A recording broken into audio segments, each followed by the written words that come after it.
মানুষের শান্তি দেওয়ার জন্য রাজনীতি করি। কোন স্ত্রী বিধবা হওয়ার জন্য রাজনীতি করি না। স্ত্রীর কাছে স্বামী শান্তিতে থাকবে এর জন্য রাজনীতি করি। কোন মায়ের বুক খালি করার জন্য রাজনীতি করি না। মাকে শ্রদ্ধা করবে, সম্মান করবে, তার পাশে থাকবে, তার জন্য রাজনীতি করি। কোন সন্তানকে এতিম করার জন্য রাজনীতি করি না, বরং সন্তান বাবাকে বাবা বলে ডাকবে, তার জন্য রাজনীতি করি। আলী আম্মা সাহেবকে নির্বাচন করেন, আগামী 12 তারিখ নির্বাচিত করেন। লিখে রাখেন 13 তারিখ যাদের বিরুদ্ধে মিথ্যা মামলা আছে, যারা অপকর্মের মধ্যে লিপ্ত না বরং হয়রানির মধ্যে, আমি ইনশাআল্লাহ ওয়াদা করলাম 13 তারিখ এই মাদারীপুর 2-র মধ্যে এবং মাদারীপুর 3 বা 1-এর মধ্যে একজন ব্যক্তিকে কোন প্রশাসন অবৈধভাবে গ্রেফতার করতে পারবে না ইনশাআল্লাহ। কারণ জনগণের জন্য তিনি রাজনীতি করেন, তিনি জনগণের পাশে থাকতে চান, জনগণের খেদমতের জন্য তিনি আছেন, দল নয়। আপনি দেখুন তাদের ইশতেহার। আমার জামাতের বাবারা, আমাদের জামাতের বন্ধুরা খুব ভালোভাবে শুনেন। আপনাদের সৃষ্টি হয়েছিল সৎ লোকের শাসন চাই, আল্লাহর আইন চাই। কই সেই আইন, কই সেই স্লোগান, কই সেই বক্তব্য? আপনাদের নেতা কর্মীদের একসময় বুঝিয়েছিলেন যে নবীগণ মাসুম না। আপনাদের কর্মীরা বুঝেছিলেন নবীগণ মাসুম না। এক সময় তাদেরকে বুঝিয়েছিলেন সাহাবাগণ আদেল নয়। আপনার অনুসারে বুঝেছিলেন সাহাবাগণ আদেল নয়।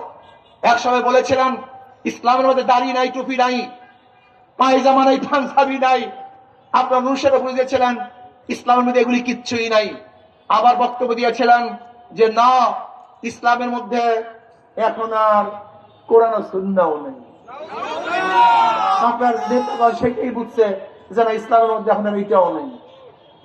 শোনেন, এখানে ক্যামেরা বন্দি যারা করতেছেন, আপনারা বলতেছেন, মানুষকে বুঝাচ্ছেন যে আস্তে আস্তে আমরা বলবো না, আমরা ইসলামের কথা বলবো না, ক্ষমতায় গিয়ে ইসলাম কায়েম করবো। এটাই তো ধোঁকা দিচ্ছেন না।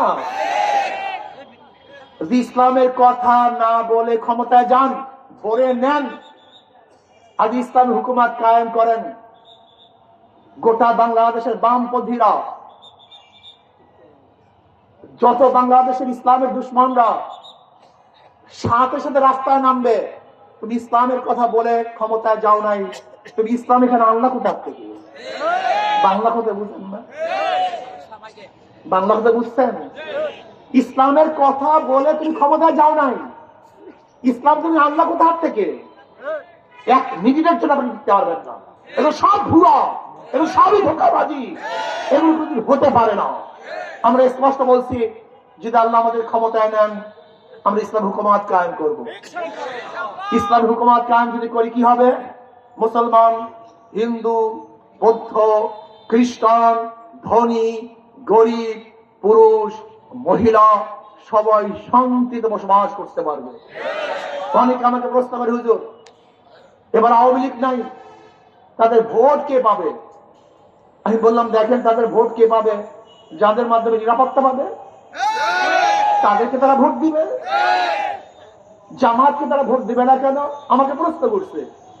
আমি বললাম, দেখেন জামাতকে ভোট দিবে না, জামাতের এবং তাদের জন্মটাই ভিন্ন। স্বাধীনতার পক্ষে, স্বাধীনতার বিপক্ষে। বিএনপিকে ভোট দেবে না কেন? বললাম, যত কেস কামারি, লুটপাট, চাঁদাবাজি সব বিএনপি করছে, তাদেরকে ভোট দেবে না। এখন আছে হাত পাতা, ঠিক কথা কয় না, লুটপাট করে না, কেসও দেয় নাই। স্বাধীনতার বিপক্ষে না বরং পক্ষে। কাজী শান্তি পাওয়ার জন্য, মুক্তি পাওয়ার জন্য, জুলুম নির্যাতন থেকে বাঁচার জন্য যেখানে তারা নিজেকে নিরাপদ মনে করবে, তারা তাদেরকেই ভোট দিবে। আসুন আমরা ঐক্যবদ্ধ ভাবে একই সাথে এই রাষ্ট্রটাকে গড়ি, দেশ গড়ি। মাত্র কয়েকটা দিন সর্বোচ্চ হাত পাকে পাশ করাবার জন্য চেষ্টা করার জন্য রাজি আছেন ইনশাআল্লাহ।